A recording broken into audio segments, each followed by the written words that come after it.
The elevator doors opened to reveal David Chen's worst nightmare. His 7-year-old daughter, Emma, sat on a hospital bed, her small frame dwarfed by the sterile white sheets, tears streaming down her cheeks. The call from Emma's school had come during his most important board meeting of the year, but nothing mattered now except the frightened little girl who needed him. A gentle voice cut through his panic. Sarah Martinez, the night shift nurse, knelt beside Emma's bed, her warm brown eyes focused entirely on comforting his daughter. She spoke in soft, measured tones that somehow made the clinical hospital room feel safer.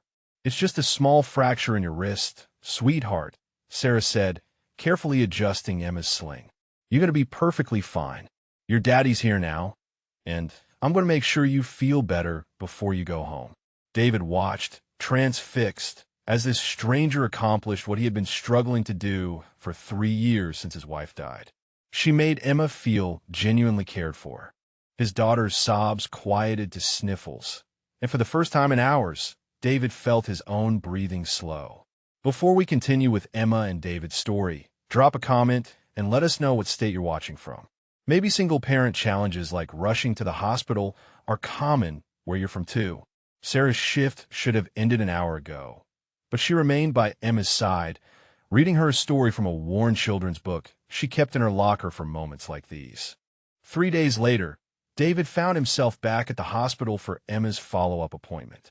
The same nurse, Sarah, greeted them with a warm smile that immediately put Emma at ease. While the doctor examined Emma's healing wrist, David noticed Sarah step into the hallway to take a phone call. Her voice carried a tone of quiet desperation that made him pause near the doorway. "I understand the building's sold, Mrs. Patterson, but I've been a perfect tenant for 2 years. Isn't there any way I could have more than 48 hours' notice?" David pretended to study his phone while listening to her side of the conversation. The silence stretched as she listened to the response. Then her shoulders sagged. "I see. Yes, I understand it's not your fault. Thank you for the extra day." Sarah ended the call and stood motionless for a moment, her professional composure cracking just enough to reveal the weight she carried. When she returned to Emma's room, her bright smile was back in place, but David had seen behind the mask. "Everything looks perfect, Emma," Sarah said, gently checking the sling's fit. "You're healing beautifully. Your daddy must be taking very good care of you." Emma beamed at the praise, but David found himself studying Sarah's face. The dark circles under her eyes weren't just from working night shifts. The way she lingered with Emma, as if reluctant to let go of these moments of connection, spoke of someone who needed comfort as much as she gave it. As they prepared to leave, David made a decision that would change all their lives. David waited in the hospital corridor, his heart pounding with an urgency that had nothing to do with business deals. When Sarah emerged from another patient's room, he approached her with the same directness that had built his company from the ground up. "Excuse me, Sarah," he said, his voice carrying the authority of someone accustomed to making life-changing decisions.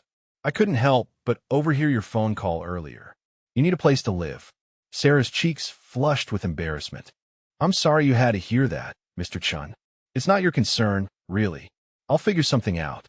"Actually, it might be exactly my concern," David replied, his business mind already calculating the perfect solution. "I have a proposition for you. It's going to sound unusual, but hear me out." Sarah glanced around the busy hallway, clearly uncomfortable with the direction of the conversation. "Mr. Chun, I appreciate your kindness, but I can't accept charity." "This isn't charity," David said firmly. "This is a business arrangement that could benefit both of us. You need a home. I need someone who can provide what Emma needs, what I clearly cannot give her." He paused, watching her expression shift from confusion to curiosity. "You saw how she responded to you. In 3 years since her mother died, I've never seen Emma that comfortable with anyone. You have something I can't buy or delegate or manage into existence." Sarah's professional mask slipped entirely, revealing a vulnerability that matched his own. "What exactly are you proposing?" David took a deep breath, knowing his next words would sound impossible. "Move into my guest house. Help me give Emma the maternal presence she's missing. In return, You'll have a beautiful place to live, no rent, and the chance to make a real difference in a little girl's life. Sarah's small Honda looked out of place in David's circular driveway, dwarfed by the modern architectural masterpiece that rose before her. The house was beautiful but cold, all glass and steel angles that seemed to repel warmth rather than welcome it. David carried her single suitcase while Emma bounced excitedly beside them, chattering about showing Sarah her room and her toys and her favorite hiding spots in the garden.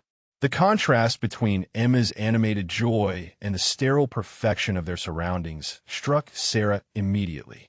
"This is the guest wing," David explained, opening doors to reveal a spacious bedroom, private bathroom, and small sitting area. "You'll have complete privacy here. Emma's room is upstairs in the main house, and my office is on the opposite end." Sarah noticed how he mapped out territories, establishing boundaries even as he welcomed her in. The business arrangement, she reminded herself, not a family invitation. "The kitchen is fully stocked," David continued, his tone formal and efficient. "Emma's schedule is on the refrigerator. School pickup at 3:15, dinner at 6:30, bedtime at 8. I usually work late, so evenings are when she'd benefit most from your presence." Emma tugged on Sarah's hand, oblivious to the adult tension. "Can you braid my hair like you said at the hospital? Daddy doesn't know how to do braids very well." "Of course, sweetheart," Sarah replied, her voice naturally warming in Emma's presence. David watched this exchange with an expression Sarah couldn't quite read. Gratitude mixed with something deeper, more complex. Perhaps relief that someone else could provide what he couldn't, but also a flicker of loss at being reminded of his own limitations.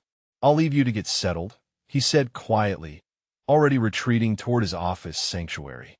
2 weeks into their arrangement, the house began to transform in ways David hadn't anticipated. The sterile kitchen now smelled of fresh cookies, and Emma's laughter echoed through rooms that had been silent for too long. Sarah's presence brought color to their black and white existence. David found himself lingering at the top of the stairs each evening, listening to Sarah help Emma with homework at the dining table below. Her patient voice explaining math problems, the gentle way she corrected Emma's spelling, the natural rhythm of their conversation created a soundtrack he'd forgotten could exist in his home. "Look what Sarah taught me today," Emma announced one evening, proudly displaying a friendship bracelet made of pink and purple threads. "She said we can make one for you too, Daddy."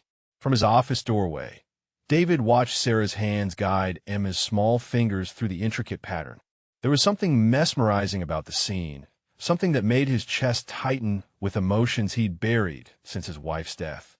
Sarah glanced up and caught him watching. "Would you like to join us?" she asked softly. "Emma's been hoping you'd learn to make these too." David hesitated, his instinct to retreat to the safety of his work warring with an unexpected longing. "I have calls to make," he said finally, but his voice lacked conviction. "The calls can wait 15 minutes, Sarah replied gently. "Emma's been practicing this pattern all week, just so she could teach you." Emma's hopeful expression broke through his defenses. "Daddy, please? It's really fun. And Sarah says the purple thread matches your favorite tie." Against his better judgment, David found himself sitting at the table, his large hands fumbling with tiny threads while 2 pairs of eyes watched him with patient encouragement. The evening air was crisp as David returned from another late meeting, his shoulders heavy with the weight of endless decisions. Through the kitchen window, he saw Sarah and Emma silhouetted against the warm light, their heads bent together over what appeared to be a photo album. As he entered quietly, Emma's voice carried a note of sadness he rarely heard. "I don't remember her smell anymore," she whispered to Sarah. "Daddy keeps Mommy's perfume bottle, but I can't remember how it felt when she hugged me." David froze in the doorway, his heart clenching at his daughter's confession. Sarah's response was gentle, understanding. "Sometimes when people we love aren't with us anymore, we have to create new memories to keep our hearts full. Your mommy would want you to be happy and feel loved. But what if I forget her completely?" Emma asked, her 7-year-old logic wrestling with impossible emotions. Sarah pulled Emma closer, her voice steady and sure. "Love doesn't disappear, sweetheart. It changes shape," but it never goes away. Your mommy's love is part of who you are, and no one can ever take that from you. David stepped into the kitchen, his throat tight with unshed tears. Emma looked up with wide eyes, suddenly worried she'd said something wrong. Daddy, I was just telling Sarah about Mommy. I heard, David said softly, sitting down beside them. And Sarah's right. Mommy's love is always with you, Em. But that doesn't mean you can't accept new love, too. Sarah met his gaze across the table, something unspoken passing between them. The careful boundaries they'd maintained began to blur as they recognized their shared commitment to this little girl's healing, and perhaps their own. The fever came suddenly at 3 in the morning. Emma's whimpers pulled Sarah from deep sleep, and she found the little girl burning up, her cheeks flushed and her breathing labored. Years of nursing experience kicked in as Sarah assessed the situation, but her heart raced with protective concern that went far beyond professional duty. David, she called softly, knocking on his bedroom door. Emma's sick. Her temperature is 103. David appeared instantly, his hair disheveled, wearing only pajama pants. His executive composure crumbled at the sight of his daughter's feverish face. Should we go to the hospital? He asked, his voice tight with barely controlled panic. Not yet, Sarah said calmly, her training taking over. Let me try to bring her temperature down first. Can you get me cool washcloths and some children's acetaminophen? For the next hour, they worked together in Emma's bedroom, Sarah's gentle expertise guiding David's frantic energy into useful action. She showed him how to place the cool cloths, how to encourage Emma to sip small amounts of water, how to monitor her breathing. As Emma's fever finally broke near dawn, she fell into peaceful sleep between them. David sat on one side of the bed, Sarah on the other, both exhausted but relieved. In the soft morning light filtering through the curtains, something shifted between them. Thank you, David whispered, his voice raw with emotion. I would have lost my mind if you hadn't been here. I felt so helpless. Sarah reached across the sleeping child to touch his hand briefly. You're not helpless, David. You're a good father who loves his daughter. Sometimes we all need help. In that quiet moment, with Emma safe between them, they both realized their carefully constructed arrangement had become something neither had planned for. The annual company picnic was David's least favorite corporate obligation, but Emma had begged to attend after hearing about the games and face painting. When Sarah offered to accompany them, David felt an unexpected relief at not facing the event alone. Sarah wore a simple blue sundress that made her look younger, more carefree than he'd ever seen her. Emma held both their hands as they walked across the park, chattering excitedly about the bouncy castle she could see in the distance. David Chun called his business partner Marcus, approaching with his wife. We've been wondering when we'd finally meet the woman who's put that smile back on your face. David felt Sarah stiffen beside him, suddenly aware of how their arrangement might appear to others. This is Sarah Martinez, he said carefully. She's been helping with Emma. Marcus's wife studied Sarah with the sharp eye of someone accustomed to reading corporate dynamics. You're wonderful with her, she observed, watching Sarah help Emma navigate the face painting line. She looks at you like you hung the moon. Throughout the afternoon, David watched his colleagues' reactions to Sarah's natural warmth and Emma's obvious adoration. He saw himself through their eyes, a man who'd been sleepwalking through life since his wife's death, suddenly animated by the presence of this gentle woman who'd brought his daughter back to life. When Emma fell asleep against Sarah's shoulder during the closing ceremony, several people commented on what a beautiful family they made. Each time, David felt the sharp pang of longing for something he'd convinced himself was impossible. Sarah caught him staring and smiled softly. She looks so peaceful, she whispered, stroking Emma's hair. This was perfect, David nodded, realizing she was right about more than just the afternoon. David found Sarah packing her suitcase when he returned from work the next evening. Emma sat on the bed beside her, tears streaming down her face, clutching the friendship bracelet they'd made together. What's happening here? David asked, his stomach dropping at the sight of Sarah's folded clothes. Sarah didn't look up from her packing. I think it's time for me to find my own place. Emma is healing beautifully, and I've saved enough for a deposit now. This arrangement has served its purpose. But you can't leave, Emma sobbed. You promised you'd teach me to braid a fishtail. You said we'd plant sunflowers in the spring. Sarah knelt beside Emma, her own eyes bright with unshed tears. You don't need me anymore, sweetheart. You have your daddy, and he loves you so much. David felt panic rising in his chest, a fear he hadn't experienced since the night his wife died. Why are you really leaving? He asked quietly. Because if I said something at the picnic, if people assuming we were together made you uncomfortable, I can make sure it doesn't happen again. Sarah finally met his gaze, her professional mask slipping to reveal the vulnerability beneath. That's exactly the problem, David. Emma is getting too attached, and so am I. This was supposed to be temporary, but somewhere along the way, I started forgetting that. She stood, her hands shaking slightly as she closed the suitcase. I'm a nurse, not a replacement mother. I shouldn't be feeling like this house is home, like Emma is my daughter, like you and I are something we're not. David stepped closer, his voice desperate. What if we are something? What if this stopped being an arrangement weeks ago and became something real? Sarah shook her head, tears finally spilling over. I can't risk it, David. When this ends, and arrangements like this always end, Emma will be devastated. And so will I. David sat alone on Emma's bed after she'd cried herself to sleep, holding the friendship bracelet she'd dropped when Sarah left. The house felt hollow again, every room echoing with the absence of warmth they'd grown accustomed to. His phone buzzed with messages from the office, but for the first time in years, work seemed meaningless. He found Sarah in the guest house, curled in the chair by the window, staring out at the garden where she and Emma had planned their sunflowers. Her suitcase sat by the door, ready for a departure that would leave them all broken. I need to tell you something, David said quietly, settling into the chair across from her. About why I really asked you to stay.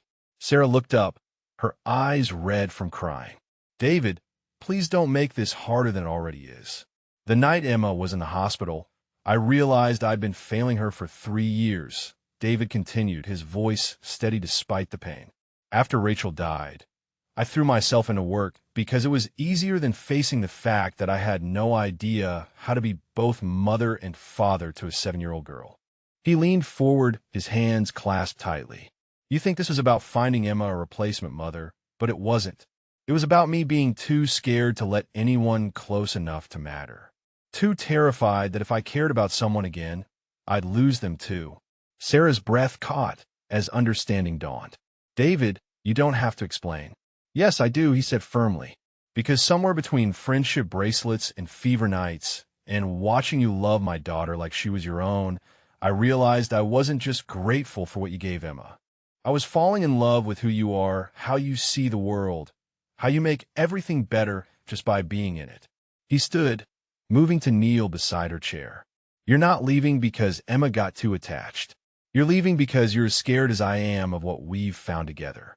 Sarah stood slowly, her walls crumbling as David's honesty washed over her. You're right, she whispered. I am scared. My last relationship left me broken, convinced I wasn't worth staying for. When your husband spends 3 years telling you you're not enough, you start to believe it. David rose with her, his heart breaking at the pain in her voice. Sarah, you are everything. You brought life back to this house, joy back to my daughter, hope back to me. How can you not see that? Tears flowed freely now as years of carefully guarded emotions broke free. Because good things don't last for people like me, David. I learned not to get attached, because everyone leaves eventually. It's easier to walk away first than to be abandoned later. David reached for her hands, his touch gentle but firm. Look at me, he said softly. I'm not going anywhere. Emma's not going anywhere. We're not some temporary arrangement anymore. We're a family. Messy and complicated and real, but a family. Sarah searched his eyes, seeing the same vulnerability she felt reflected back at her. What if we try this and it doesn't work? What if Emma gets hurt? What if I'm not enough for either of you? David smiled through his own tears, pulling her closer. Then we'll figure out together. That's what families do. They stay and work through the hard parts instead of running when things get scary. He cupped her face in his hands, his voice breaking with emotion. I love you, Sarah Martinez. Not as Emma's caregiver, not as a solution to my problems, but as the woman who taught me how to live again. Stay with us. Not because we need you, but because we want you. Because you belong here. Sarah felt the last of her defenses crumble as she realized what she'd been running from wasn't failure, but the terrifying possibility of finally finding home. 6 months later, the garden bloomed with the sunflowers Sarah and Emma had planted together. David watched from the kitchen window as his two favorite people tended their flowers, Emma chattering excitedly about which ones were tallest, while Sarah listened with the patient attention that had first captured his heart. The guest house had been converted into Sarah's art studio, where she painted in her free time between nursing shifts and family dinners. The main house buzzed with the comfortable chaos of a real home. Friendship bracelets scattered on coffee tables, Sarah's nursing textbooks, mixed with Emma's homework on the dining room table. "Daddy, look how tall our sunflowers got," Emma called, running toward the house with dirt-streaked hands and pure joy radiating from her smile. "Sarah says they're almost as tall as you now." David scooped his daughter into his arms, no longer afraid of the flower on his shirt or the schedules that might be disrupted. Sarah had taught him that the best parts of life happened in the unplanned moments, the spontaneous hugs, the bedtime stories that ran long, because Emma had one more question. Sarah approached more slowly, her engagement ring catching the afternoon sunlight. The small diamond represented everything they'd built together, not grand gestures or expensive solutions, but the quiet choice to love and be loved despite their fears. "We're having lasagna tonight," Sarah announced, brushing a kiss against David's cheek. "Emma helped me make it, so it might be a little lumpy, but it's made with love." If this story touched your heart, please drop a comment and let us know your favorite part, character, or if you've witnessed similar unexpected families forming in your own life. David pulled them both close, marveling at how a desperate business proposition had transformed into the family he never thought he'd have again. Sometimes the best solutions came not from careful planning, but from two broken hearts deciding to heal together.